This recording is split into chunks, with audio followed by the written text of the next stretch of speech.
Hello दोस्तों, स्वागत है एक बार फिर से आप सभी का हमारे यूट्यूब चैनल एसएस इलेक्ट्रीशियन पर।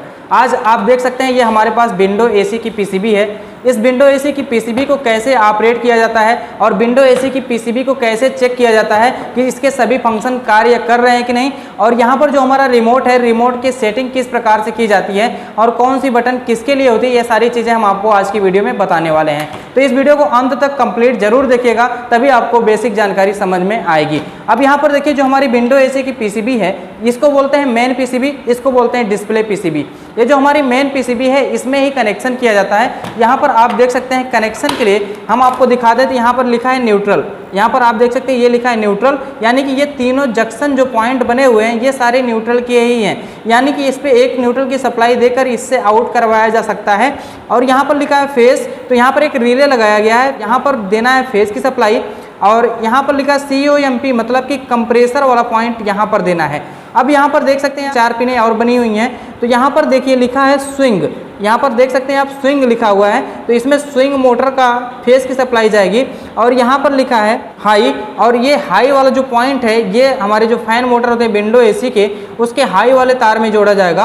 और यहाँ पर लिखा है मीडियम, तो मीडियम वाले तार में जोड़ा जाएगा। और यहाँ पर लिखा है लो, तो लो वाले तार में जोड़ा जाएगा। फिलहाल हम आपको इसकी चेकिंग बताना चाहते हैं कि इसकी चेकिंग किस प्रकार से करना है कि हमारी पीसीबी सही है कि खराब है। इसको चेक करने के लिए सबसे पहले इस पीसीबी में सप्लाई देना पड़ेगा। तो इस पीसीबी में सप्लाई देने के लिए हमारे पास यहाँ पर 2 वायर आप देख सकते हैं, इन दोनों वायरों के द्वारा न्यूट्रल और फेस की सप्लाई इस पीसीबी में दी जाएगी। यहाँ पर आप देख सकते हैं हम न्यूट्रल के जंक्शन में एक यहाँ पर थिम्बल लगा लेते हैं ताकि हम इसमें न्यूट्रल की सप्लाई दे सकें। और यहाँ पर जहाँ पर फेस लिखा हुआ है, फेस वाले पॉइंट पे हम फेस की सप्लाई दे देंगे ताकि हमारे पीसीबी में सप्लाई पहुँच सके। तो चलिए हम इस तरह से थिम्बल को लगा लिए हैं। अब हम इसको लगा देंगे। यहाँ पर देखिए पैरेलल सॉकेट में इसको लगाते हैं। देखिए पैरेलल सॉकेट में लगाते ही ये जो हमारा डिस्प्ले पीसीबी है, इस पे शो करने लगा कि इस पीसीबी में लाइट आ चुकी है। और यहाँ पर हम आपको थोड़ा सा पीसीबी के बारे में बता दें, यहाँ पर लिखा है टाइमर टेम्परेचर, यानी कि जो हमारा टेम्परेचर और टाइमर है उसका जो सेटिंग है यहाँ पर दिखाई देगा। फिलहाल में यहाँ पर टेम्परेचर दिखाई दे रहा है, जो हमारे रूम का टेम्परेचर है वो इस टाइम में दिखाई दे रहा है। अब यहाँ पर देखिए जो हमारा पीसीबी है, इस पीसीबी से एक सेंसर वायर निकला होता है। इस सेंसर वायर को जब हम गर्म करते हैं तो ये जो हमारा टेम्परेचर है ये बढ़ते चला जाता है। तो यहाँ पर आप देख सकते हैं, इसको हम थोड़ा सा गर्म करते हैं। अब इस टाइम आप देख रहे हैं इसका जो टेम्परेचर है ये बढ़ता चला जा रहा है, यानी कि इसको हम गर्म कर रहे हैं तो ये सेंस कर रहा है कि हमारे रूम का टेम्परेचर कितना बढ़ता हुआ चला जा रहा है। यहाँ पर आप देख सकते हैं। और यहाँ पर जो लाइट ब्लिंक कर रही है, ये जो लाइट ब्लिंक कर रही है ये कूल मोड के लिए ब्लिंकिंग होती है। जब ये ब्लिंक करता है तो इसका मतलब कंप्रेसर हमारा स्टार्ट होने वाला होता है। और जब हमारा कंप्रेसर स्टार्ट हो जाएगा तो उस कंडीशन में ये जो हमारी लाइट ब्लिंक कर रही है ये बिल्कुल स्थिर हो जाएगी और ग्रीन कलर की जलती रहेगी। यहाँ पर देखिए LDR सेंसर लगा हुआ है जो इस रिमोट कंट्रोल को सेंस करने के लिए लगा हुआ है। और यहाँ पर कूल बटन दी गई है, कूल बटन को दबा के हम कूल मोड में और हीट मोड में ला सकते हैं। तो यहाँ पर देखिए कूल बटन को एक बार प्रेस करते हैं तो देखिए क्या होता है। देखिए कूल बटन को दबाने के बाद ये जो हमारी पीसीबी है, यानी जो हमारी एसी है, वो दूसरे मोड में चली जाती है, जिससे हमारा कंप्रेसर स्टार्ट नहीं होगा। जब हमारा कंप्रेसर स्टार्ट होगा तो कूल मोड में हमारा होना चाहिए पीसीबी, तो इसको हम कूल मोड में कर देते हैं। तो यहाँ पर देखिए कूल मोड में हमारी पीसीबी हो चुकी है। कूल मोड में होने के कारण अब ये हमारा यहाँ पर ब्लिंकिंग कर रही है। ब्लिंकिंग करने का मतलब कंप्रेसर हमारा स्टार्ट होने वाला है। यहाँ पर देखिए ये जो हमारी अप बटन है और डाउन बटन है, अप बटन और डाउन बटन से क्या होता है, इसको हम आगे की तरफ प्रेस करते हैं तो यहाँ पर जो हमारा टेम्परेचर की सेटिंग होती है उसको चेंज किया जाता है। यहाँ पर आप देख सकते हैं टेम्परेचर लिखा हुआ है ना, इस बटन को हम प्रेस करते हैं। इस बटन को प्रेस करने के बाद यहाँ पर आप देख सकते हैं जो हमारा टेम्परेचर था वो 16 पे सेट था। यहाँ पर देखिए बार बार जब हम प्रेस करेंगे तब ये दिखाएगा, ये 16 पे सेट था, इसीलिए यहाँ पर 16 दिखाई दे रहा है। अब इसको हम 16 से 20 पर सेट कर देते हैं। देखिए टेम्परेचर वाली बटन को प्रेस करते हैं और इसको हम 20 पे सेट कर देते हैं। 20 पे सेट करने के बाद अब देखिए जो हमारा थोड़ी देर बाद रूम का टेम्परेचर दिखाने लगेगा। तो यहाँ पर देखिए अभी 20 दिखा रहा है, अब देखिए यहाँ पर डायरेक्ट 29 हो गया, यानी कि जो हमारे रूम का टेम्परेचर होता है अब इस टाइम में शो कर रहा है। अब हमको ये चेक करना है कि जो हमारा टेम्परेचर है, टेम्परेचर हमने कितने पर सेट कर रखा है। तो टेम्परेचर वाली बटन को प्रेस करना पड़ेगा। यहाँ पर देखिए टेम्परेचर वाली बटन को प्रेस करते ही यहाँ पर 20 शो करने लगा, मतलब कि हमने अभी सेटिंग की उसको 20 पे किया था। अब हम इसको डाउन करके भी देख लेते हैं कि ये हमारा टेम्परेचर डाउन होता है कि नहीं। तो पहले टेम्परेचर वाली बटन को प्रेस करना है, अब यहाँ पर डाउन वाली बटन को प्रेस करते हुए चले जाना है। अब यहाँ पर देखिए 16 पर ये टेम्परेचर सेट हो गया, उससे कम नहीं होगा, क्योंकि जो इसकी सेटिंग होती है ना मिनिमम 16 होती है। यहाँ पर देख सकते हैं टेम्परेचर की सेटिंग 16 हो गई। अभी देखिए ऑटोमेटिक रूम का टेम्परेचर ये बताने लगेगा, तो देख सकते हैं आप रूम का टेम्परेचर अब 29 बता रहा है। अब हम अगर देखना चाहते हैं कि टेम्परेचर हमने कितना पर सेट किया, तो यहाँ पर टेम्परेचर वाली बटन को प्रेस कर देंगे तो ये 16 दिखाई दे देगा। तो इस तरह से हम टेम्परेचर की सेटिंग को सेट कर सकते हैं।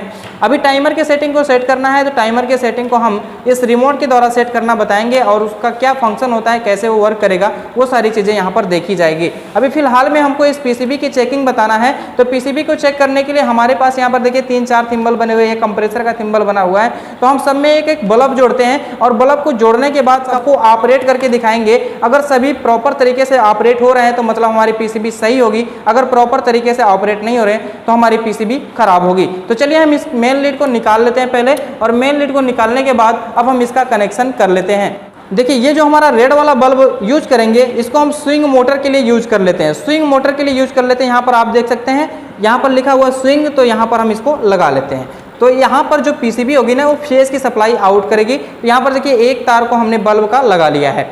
अब यहाँ पर देखिए 3 पॉइंट और बने हैं, 1 2 3। यहाँ पर तीनों पॉइंट किसके हैं? जो हमारा विंडो एसी में ब्लोअर फैन मोटर होता है उसके तीनों पॉइंट होते हैं, क्योंकि हमारा जो मोटर होता है 3 स्पीड का होता है, तो लो मीडियम हाई चलाया जाता है। तो हम लो मीडियम हाई के लिए यहाँ पर 3 बल्ब को ले रहे हैं और तीनों बल्बों को इसमें जोड़ देंगे। तो देखिए यहाँ पर कैसे जोड़ना हम आपको बता देते हैं। एक एक तार को जोड़ना है। यहाँ पर आप देख सकते हैं जो हमारा हाई वाला तार होगा उसको हम यहाँ पर जोड़ देंगे। तो हम यहाँ पर एक बल्ब लगा दिए और हम दूसरे बल्ब को यहाँ पर लगा देंगे। तो ये बारी बारी से जब हम फैन की स्पीड को कंट्रोल करेंगे ना, तो ये बारी बारी से बल्ब हमारी जलने चाहिए। तो यहाँ पर आप देख सकते हैं इसमें हमने लगा दिया एक तार, और एक तार और हमको लगाना है, तो उसको हम लगा देंगे यहाँ पर, जो हमारा लो वाला तार है, लो वाला पॉइंट है, उसमें लगा देंगे। तो इस तरह से हम तीनों को लगा दिए। अब देखिए तीनों को लगाने के बाद अब यहाँ पर आप देख सकते हैं 4 बल्ब अभी हमारे पास यहाँ पर अवेलेबल दिखाई दे रहे हैं, और 5वां बल्ब हमारा ये है। ये जो हमारा बड़ा वाला बल्ब है इसको हम कंप्रेसर मान लेते हैं। तो कंप्रेसर को कंप्रेसर वाले पॉइंट पर लगा देना। यहाँ पर आप देख सकते हैं COMP लिखा है ना, तो यहीं पे हम इसको लगा देंगे ताकि फेज की सप्लाई रिमोट के द्वारा इसमें भी पहुंचे।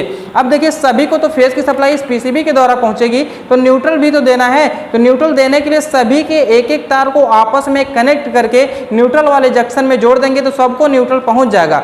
तो यहाँ पर देखिए इस बल्ब का एक तार और इस बल्ब का भी एक तार, सभी बल्बों का एक एक तार ले लेके न्यूट्रल की सप्लाई को यहाँ पर पहुँचाना है, सभी बल्बों में पहुँचाना है। तो यहाँ पर आप देख सकते हैं सभी के एक एक तार को हम ले लेंगे और आपस में जोड़ लेंगे। यहाँ पर देखिए इस बल्ब का एक तार, ये थोड़ा सा छोटा तार है, तो इसको भी हम जोड़ लेते हैं यहाँ पर। और जो हमारा यहाँ पर चौथा बल्ब है इसका भी एक तार होगा, तो इसके तार को भी हम यहीं पे जोड़ लेते हैं। सभी को एक ही में जोड़ लेना है ताकि न्यूट्रल की सप्लाई को हम एक ही बार सभी बल्बों को दे सकें। तो ये देखिए यहाँ का एक तार इस बल्ब का भी जोड़ लेना है एक ही में, और जुड़ जाने के बाद इसको यहाँ से यहाँ पर जोड़ देना है। तो एक हम तार ले लेंगे और एक तार के द्वारा हम इसको यहाँ से यहाँ जोड़ देंगे। तो यहाँ पर देखिए एक थिम्बल वाला तार हमने ले लिया है और इसको हम इस जंक्शन पे जोड़ के जो हमारा न्यूट्रल वाला जंक्शन है वहाँ पर थिम्बल को लगा देंगे ताकि न्यूट्रल की सप्लाई सभी बल्बों को पहुँच जाएगी। तो चलिए हम इसको यहाँ पर जोड़ लेते हैं इस तरह से और यहाँ पर थिम्बल में लगा लेते हैं। तो देखिए इस तरह से कनेक्शन हमारा सभी का हो चुका है। अब हम बारी बारी सबको ऑपरेट करके दिखाएंगे। तो सबसे पहले पीसीबी में सप्लाई दे देना है। तो पीसीबी में सप्लाई देने के लिए सबसे पहले हम यहाँ पर न्यूट्रल वाले जंक्शन में एक तार लगा लिए हैं और फेस वाले जंक्शन में भी एक तार लगा लिए हैं। अब हम यहाँ पर क्या करते हैं, इसको यहाँ पर लगाते हैं और लगाने के बाद पीसीबी में सप्लाई पहुँच जाएगी। यहाँ पर आप डिस्प्ले में देख सकते हैं अभी सप्लाई पहुँचेगी। तो यहाँ पर देखिए, और यहाँ पर देखिए मेन बोर्ड में लगाते ही सप्लाई हमारे पीसीबी तक पहुँच जाएगी। तो यहाँ पर आप देख सकते हैं पीसीबी तक ये सप्लाई पहुँच चुकी है और यहाँ पर टेम्परेचर जो रूम का है वो शो कर रहा है। अब यहाँ पर देखिए कौन कौन से बल्ब जल रहे हैं। यहाँ पर जो रेड वाला बल्ब है उसको हम स्विंग वाले पॉइंट में लगाए हैं। तो यहाँ पर देखिए स्विंग वाले बटन को हम यहाँ से प्रेस करते हैं तो ये बुझ जाना चाहिए। देखिए यहाँ पर स्विंग वाले बटन को प्रेस करते ही ये बल्ब बुझ गया। अब देखिए एक हमारा और जल रहा है, फैन का हो सकता है क्योंकि हमने तीनों ही एक ही कलर के जो बल्ब हैं उसको हमने फैन वाले में लगाया है, फैन मीडियम, फैन लो और फैन हाई वाले में। तो चलिए हम फैन वाली बटन को प्रेस करते हैं। यहाँ पर देखिए F1 दिखाने लगा। F1 मतलब लो स्पीड में फैन चलेगा। अब यहाँ पर देखिए F ऑटो दिखा रहा है। F ऑटो मतलब कि ऑटोमेटिक फैन हमारा 3 स्पीड में चल रहा है, 3rd स्पीड में चल रहा है। और यहाँ पर F2 F3 वाली बटन को दबाएंगे तब भी हमारा यही चलेगा। और जब हम F2 वाले बटन को दबाएंगे तो हमारा ये मीडियम स्पीड में चलेगा। यानी कि ये वाला फैन हमारा बंद नहीं हो सकता, यानी कि ये वाला फैन हमारा तब बंद होगा जब हम पावर को पूरी तरह से ऑफ कर देंगे। यहाँ पर देखिए पावर को हमने ऑफ कर दिया ना, अब तीनों बल्ब बंद हो गया, लेकिन यहाँ पर पीसीबी में पावर दिखा रहा है। अब हम इसको यहाँ से ऑन करते हैं तो वही बल्ब जलेगा जो पहले सेटिंग था। यहाँ पर आप देख सकते हैं इस तरह से ये वाला बल्ब जल उठा। तो ये हमारा जो फैन वाला सभी तीनों पॉइंट हैं, ये तीनों पॉइंट प्रॉपर काम कर रहे हैं। फैन वाले तीनों पॉइंट को तब खराब माना जाएगा जब एक ही साथ 2 बल्ब या 3 बल्ब जल जाएं। फैन वाले लो मीडियम हाई वाले बल्ब बारी बारी से जलने चाहिए, एक ही साथ नहीं जलने चाहिए। अब यहाँ पर देखिए जो स्विंग वाला बल्ब है, स्विंग वाले बल्ब को स्विंग बटन से हम प्रेस करके स्टार्ट कर सकते हैं। देखिए यहाँ पर स्विंग वाली बटन को दबाते ही ये वाला बल्ब स्टार्ट हो जाता है। फिर से हम ऑफ करते हैं, देखिए ऑफ करने के बाद ऑफ हो जाएगा। अब ये हमारा जो कंप्रेसर वाला पॉइंट है, अभी यहाँ पर देखिए ब्लिंकिंग हो रही है ना, ये जो हमारी ब्लिंकिंग हो रही है ये हमारा रिले अभी तैयार हो रहा है, रेडी हो रहा है। 3 मिनट के बाद सप्लाई कंप्रेसर वाले पॉइंट पर पहुंचती है तो जो हमारा कंप्रेसर मोटर है वो स्टार्ट हो जाता है। अभी फिलहाल में ये बल्ब नहीं जल रहा है ना, इसको जलाने के लिए हमको यहाँ पर क्विक स्टार्ट बटन दी गई होती है और क्यू स्टार्ट बटन से इसको हम चला सकते हैं। यहाँ पर आप देख सकते हैं रिमोट में क्यू स्टार्ट लिखा हुआ है और ये क्यू स्टार्ट वाली बटन को जब हम दबाएंगे तो ये हमारा बल्ब जो है ये ऑन हो जाना चाहिए, यानी कि कंप्रेसर हमारा चल देना चाहिए। तो यहाँ पर चलिए हम क्विक स्टार्ट वाली बटन को दबाएंगे। अगर हम क्विक स्टार्ट वाली बटन को नहीं दबाते हैं फिर भी हमारा ये पीसीबी 3 मिनट के बाद सप्लाई को कंप्रेसर तक पहुंचाएगी, जिससे ये बल्ब जल जाएगा। तो यहाँ पर देखिए जल्दी करने के लिए हम क्या करते हैं, क्यू स्टार्ट बटन को प्रेस करते हैं। इसके प्रेस करते ही यहाँ पर देख सकते हैं जो हमारी एलईडी ब्लिंक कर रही थी अब ये बिल्कुल स्थिर हो गई है। हमारा जो कंप्रेसर वाला पॉइंट है, यानी कि जो हमारा बल्ब लगाया गया है कंप्रेसर वाले पॉइंट पे, वो हमारा जल उठा, यानी कि हमारा कंप्रेसर भी चलने लगा। तो इस तरह से हमारा जो कंप्रेसर होता है वो चलता है, लेकिन कूल मोड में होना आवश्यक है। अभी देखिए हम मोड को चेंज करते हैं, यानी कि कूल वाले मोड में अभी है। यहाँ पर आप देख सकते हैं जिस तरह से यहाँ पर सिंबल बनाया गया उस तरह से इस एलईडी में भी सिंबल है। तो अगर हम इसके मोड को चेंज करते हैं बल्ब बुझ जाना चाहिए, यानी कि कंप्रेसर हमारा बंद हो जाना चाहिए। तो चलिए हम कूल वाली बटन को यहाँ पर प्रेस करते हैं। यहाँ पर आप देख सकते हैं रिमोट में कूल वाली बटन है, तो इस कूल वाली बटन को हम यहाँ पर प्रेस कर देते हैं। देखिए कूल वाली बटन को प्रेस करते ही ये हमारा बल्ब बुझ जाता है। अब देखिए हम इसके फंक्शन को समझाते हैं। पीसीबी तो हमारी इसी तरह से चेक होगी, पीसीबी हमारी सही है, सेंसर भी हमारा सही है, क्योंकि अभी हमने इसको हीट करके दिखाया कि टेम्परेचर बढ़ रहा था। तो इस तरह से हम इसके पीसीबी को टेस्ट करते हैं। फिलहाल बचा हमारा रिमोट वाली बात, तो रिमोट को हम समझाने के लिए आपको दिखाते हैं कि यहाँ पर किस फंक्शन का कैसे यूज किया जाएगा। सबसे पहले स्विंग मोटर के बारे में हम बता ही दिए। जो हमारा स्विंग मोटर होगा इसको दबाने से चलेगा। यहाँ पर आप देख सकते हैं बल्ब जल रहा है और इसको हम फिर से प्रेस करेंगे, बल्ब बंद हो जाएगा। अब यहाँ पर देखिए फैन वाला पॉइंट है, फैन वाली बटन को इस तरह से प्रेस करते हैं तो फैन की स्पीड चेंज होती है। यहाँ पर आप देख सकते हैं बल्ब बारी बारी से जलेगा, देख सकते हैं आप फैन की स्पीड चेंज हो रही है ना। तो इस तरह से फैन वाली बटन को दबा के फैन की स्पीड चेंज किया जा सकता है। अब यहाँ पर कूल बटन है, कूल देख रहे हैं आप, ये जो कूल बटन है ये कूल मोड में तब लाया जाता है जब हमको कंप्रेसर तुरंत चलाने की आवश्यकता होती है। तो चलिए हम कूल मोड में इसको लेके आते हैं। तो कूल मोड में लेके आने के लिए हमारे पास ये भी बटन है, इस बटन को भी दबा सकते हैं और जो हमारी रिमोट में बटन है इसको भी हम प्रेस कर सकते हैं। तो चलिए हम इसको प्रेस कर देते हैं। यहाँ पर देखिए कूल मोड में आते ही ये हमारा जो कंप्रेसर वाला पॉइंट है ये ब्लिंक करने लगा, यानी कि ब्लिंक इसलिए कर रहा है कि कंप्रेसर हमारा अभी थोड़ी देर में स्टार्ट हो जाएगा। तो कूल बटन का मतलब आप समझ गए होंगे। अगर हमको कंप्रेसर नहीं चलाना है तो कूल बटन को फिर से प्रेस कर देंगे तो ये इंडिकेटर हट जाएगा। जब ये इंडिकेटर हट जाएगा तो हमारा कंप्रेसर तब तक नहीं चलेगा जब तक हम इसको कूल मोड में फिर से न करें। तो चलिए हम इस कूल बटन को इस तरह से प्रेस कर देते हैं तो ये बंद हो जाता है। यहाँ पर आप देख सकते हैं प्रॉपर तरीके से आपको समझ में आ रहा होगा। अब यहाँ पर देखिए कूल बटन को एक बार हम और प्रेस करके क्विक स्टार्ट वाली बटन को काम करवाते हैं। अभी देखिए फिलहाल यहाँ पर कूल वाला इंडिकेटर नहीं दिखाई दे रहा है, तो क्विक स्टार्ट वाली बटन को हम प्रेस करेंगे तो ये काम ही नहीं करेगी। यहाँ पर आप देख सकते हैं बीप की आवाज़ आ रही है, लेकिन हमारा कंप्रेसर वाला पॉइंट स्टार्ट नहीं हो रहा, कंप्रेसर के पास सप्लाई नहीं पहुंच रही है।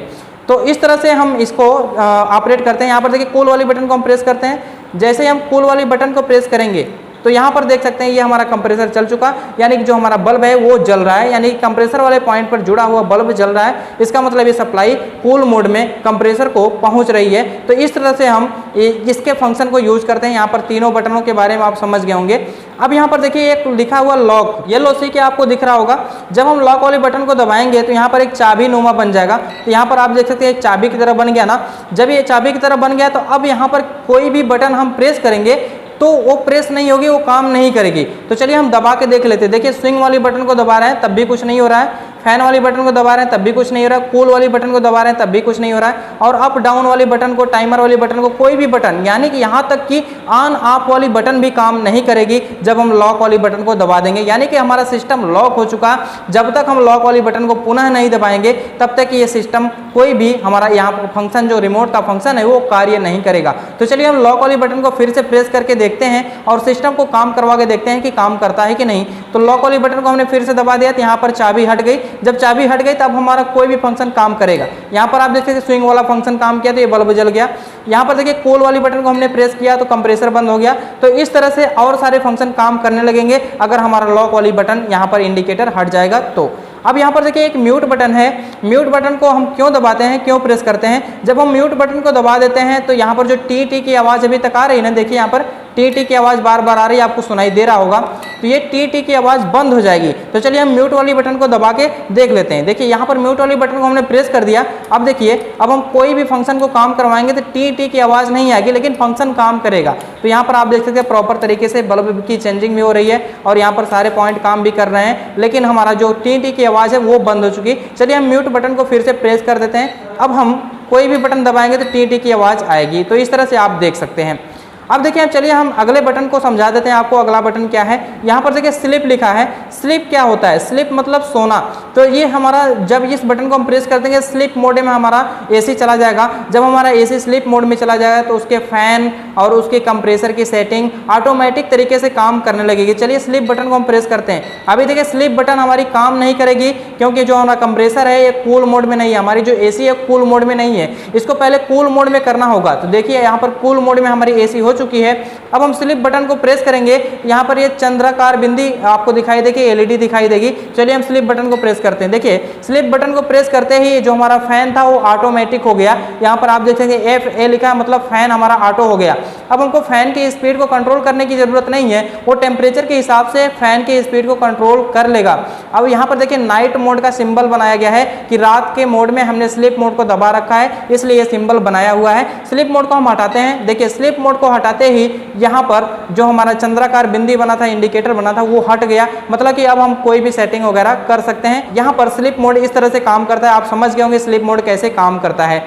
अब यहाँ पर देखिए दो बटन है, अप डाउन की बटन है। यहाँ पर देखिए जो इस तरह से सिंबल बनाया गया है ये अप वाली बटन है और जो इस तरह से सिंबल बनाया है वो डाउन वाली बटन है। तो अप और डाउन वाली बटन तब काम करेगी जब हम या तो टाइमर सेट करेंगे या तो टेम्परेचर सेट करेंगे। तो चलिए हम टेम्परेचर सेट करके पहले आपको दिखा देते हैं टेम्परेचर सेट करने से क्या होता है। यहाँ पर देखिए टेम्परेचर वाली बटन को प्रेस करना है इस तरह से, और यहाँ पर देख सकते हैं आप 16 पर यह सेट है।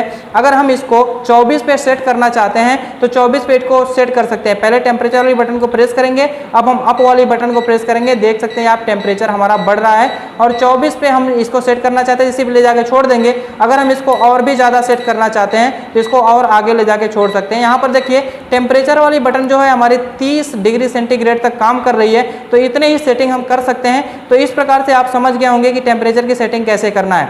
अच्छा, टेम्परेचर की सेटिंग करने से क्या होगा, जैसे मान लीजिए कि हम टेम्परेचर 30 पे सेट कर दिए, तो अब हमारे रूम का टेम्परेचर जब 30 डिग्री सेंटीग्रेड से ऊपर होगा तभी हमारा कंप्रेसर चलेगा, उसके पहले हमारा कंप्रेसर नहीं चल सकता। तो आप इस बात को समझ गए होंगे कि सेटिंग का मतलब क्या होता है। तो 16 पे या 24 पे लोग इस तरह से सेट करके रखते हैं कि अगर हम 16 पे टेम्परेचर सेट करते हैं तो 16 से ऊपर तो गर्मी के टाइम में हमेशा ही टेम्परेचर रहेगा, जिससे हमारा जो कंप्रेसर होगा लगातार चलता रहेगा। जब ज़्यादा कूलिंग हो जाएगी तो उस टाइम वो बंद करेगा।